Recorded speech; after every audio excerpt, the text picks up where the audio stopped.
kwenye maisha kila siku inakuja na mambo yake. Mimi huwa na siku nyingi sana ambazo zinakuja tofauti tofauti, naamini na wewe pia zinakuja tofauti. Ila siku yangu ya leo sikutegemea kama nitakupokea, lakini nina furaha sana kukuona Joshua. Sijakuona siku nyingi. Niambie habari za kwako. Kwanza karibu kwenye ofisi yetu. Asante, nashukuru sana mama. Ni kweli ni siku nyingi. Vipi, mnaendeleaje? Sasa tunamshukuru Mungu. Mambo salama kabisa. Yaani nadhani nimekuona mwaka jana ndio ilikuwa mara mwisho kukuona. Hiyo ni sahihi. Karibu, niambie unaendeleaje? Namshukuru Mungu, lakini nilikuja kule mwanzoni nikakuta haupo, nikajaribu kuuliza wakaniambia alishahama. Sasa ukweli ni kwamba kwenye haya maisha uliponikuta jana ndio haitakiwi kesho unikute. Yaani lazima niwe nasogea. Kwa hiyo nimeondoka, nipo sehemu nyingine, lakini nipo. Nashukuru sana, mimi nimekuona leo. Nashukuru sana madam.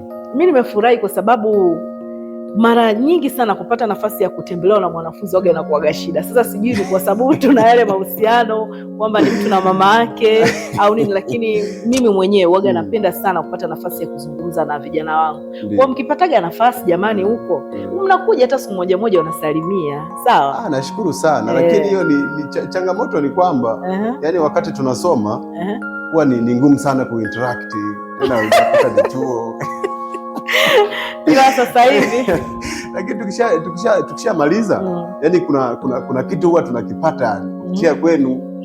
Sasa hicho kitu kilichopo kwa inabidi mkinsati kwetu tena. Unaona? Niambie habari ya mtaani. Lakini sasa tunamshukuru Mungu, tunapambana. Hivi tangu umemaliza shule mwaka gani? Nimemaliza 2024. 2024. Karibuni miaka miwili sasa. Karibuni takriban miaka miwili naisha. Vipi lakini mtaani unakuonaje? Mtaani pako vizuri, lakini kuna changamoto yake kulingana na mtu binafsi yani. Niambie wewe kama wewe mtu, yani wewe una changamoto ni nini ambazo unaziona mtaani? Kwangu mimi changamoto niliyoona ni ya kwanza kabisa upatikanaji wa pesa. Hiyo mbona ni janga la kila mahali, sio tu kwa watu wako mtaani.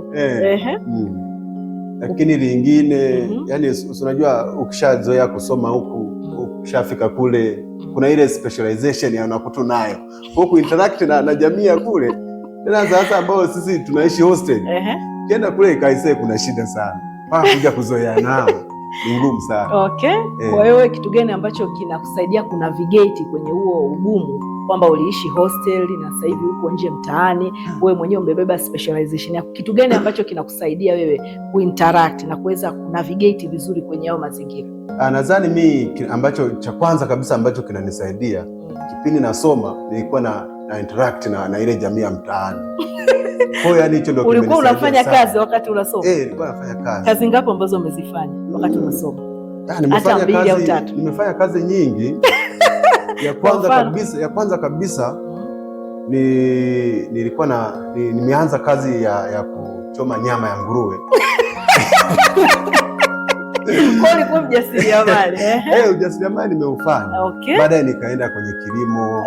Na hapa sasa nasoma. Baadaye nikaanza kupika mikate, kusambaza mikate. Yaani kiufupi kazi nyingi nimezifanya. Ulikuwa una balance vipi kusoma na kufanya hizo shughuli zako ndogo ndogo? Nadhani kubalance ule muda nilichokuwa nafanya. Zile shughuli kwa mfano hizo za kuchoma nyama nilikuwa nazichoma usiku kuanzia saa 11 baada ya vipindi. Nilikuwa nazifanya hizo shughuli. Naenda kule mpaka saa 6 usiku. Narudi nyumbani natulia. Saa 1 na madakika ile ratiba tu ya chuo kishaanza. Ndio nilikuwa ilibidi tu nifike chuoni niendelee na majukumu ya kawaida. Hongera. Asante. Unajua mimi nafurahi sana kuona kwamba mtu anaweza akaishi maisha holistically, yani kwamba unasoma lakini pia unaweza ukafanya kazi. Ndio. Unadhani changamoto gani ambayo vijana wengi wanakutana nao kama ambavyo umesema ulikuwa unasoma lakini ukawa unafanya na shughuli zako nyingine na bado ukafaulu, si ndivyo? Ndio. Hivi unaongeleaje jinsi ya muda, matumizi ya muda unapokuwa chuoni? Unadhani kwamba masaa 24 hayawatoshi watu? Masaa 24 ni mengi na yanatosha kabisa. Ila sasa sisi tunachokifanya tunatumia muda mwingi sana huko chuoni kuliko kuangalia na mazingira mengine ya nje. Kwa hiyo ukisha draft tu ratiba yako unaweza kufanya mambo mengine ya nje na huko ndani. Lakini kingine, changamoto nyingine unakuta mtu ametoka nyumbani kule wana uwezo. Kwa kishafika huku tu, yeye ratiba yake ni kusoma, Kwa kujichanganya jamii inakuwa ngumu. Kwa hiyo inampa shida sana akimaliza shule. Kwa maana atatoka lakini bado atakuwa hawezi kuchangamana na watu. Ni sahihi. Tuko na Joshua, ni mwanafunzi wangu ambaye hivyo umemaliza kozi gani tena? Nimesoma architect. Amesoma masuala ya architecture. Kwa hiyo tuko na architect Joshua. Mimi nataka uniambie. Ndio. Zile skills, knowledge, experience ambazo umezipata kwenye masomo yako ambayo umefanya. Mimi ninajua Musti, pamoja na kwamba umesoma architecture lakini umesoma pia na masomo mengine. Vyote ukicombine, wewe vinakusaidiaje kwenye kuishi kama maisha ambayo upo, ambayo hauko kwenye mfumo rasmi wa ajira? Vinakusaidiaje vitu hivyo ulivyotoka? Hapo ni kutoa shaka. Nadhani nilivyomaliza tu yani nilikuwa na notion moja. Notion ya kwanza niliyokuwa nayo ni kwamba siku nikimaliza chuo vyeti na paki pembeni, kama nilivyokuambia mama, kwa sababu kule mtaani hawaangalii elimu tulionao kwenye makaratasi. Wanaangalia kile kitu ambacho unaweza kukizalisha ili kuweze kukubalika kwa jamii. Kwa hiyo mimi nilivyomaliza, namshukuru Mungu nilimaliza vizuri, kabidi niingie mtaani sasa. Kwa sasa hivi umepata nafasi, kuna mahali umejishikiza unafanya? Sasa hivi kuna mahali najishikiza, nipo Iunga Sekondari.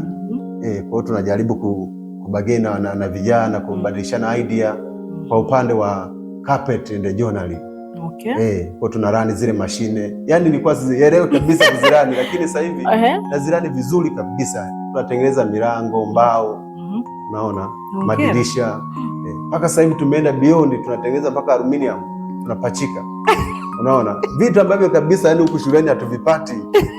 Kwa kule mtaani ni pazuri, ni shoti kama mtu unajituma. Kitu gani kikubwa ambacho unaweza ukaniambia ambacho umekutana nacho kimekujenga na kimechukua labda ile combination ya maisha uliyokuwa nayo Musti ikakufanya ukawa bora zaidi? Kitu gani ambacho unaweza ukaniambia? Labda ni experience ambayo umeipata kwamba mama, baada ya kutumia hiki na hiki ambacho nimetoka nacho kwenye mazingira ya shule kimenisaidia.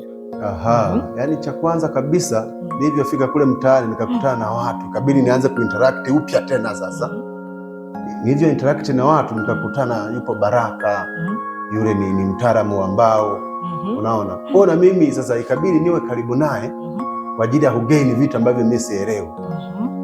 Kwa nimekaa naye, akawa ananielekeza vitu vya kufanya. Baada ya hapo sasa na mimi sasa nikabidi nikae chini nianze kuangalia sasa namna gani ninavyoweza kuishi mtaani na hao watu. Asante sana. Kingine nataka experience gani umeipata kwenye masuala ya education? Experience niliyoipata, cha kwanza kabisa education, kwa sababu unasemea education kwa sababu umesoma wewe technical education in architecture. Na nikiangalia, na kuna story ambayo ulishawahi kuniambia ya shule fulani ambayo ulienda. Hebu niambie story, ilikuwaje ukapata nafasi ya kwenda pale? Na ni nini ambacho ulikutana nacho ambayo tunaweza tukasema ni lesson learned, kwamba unaweza ukashare na wengine ukamwambia, jamani, hiki ndicho unachopaswa kufanya na hiki hupaswi kufanya, ili uweze kuaccelerate kwenye maisha yako.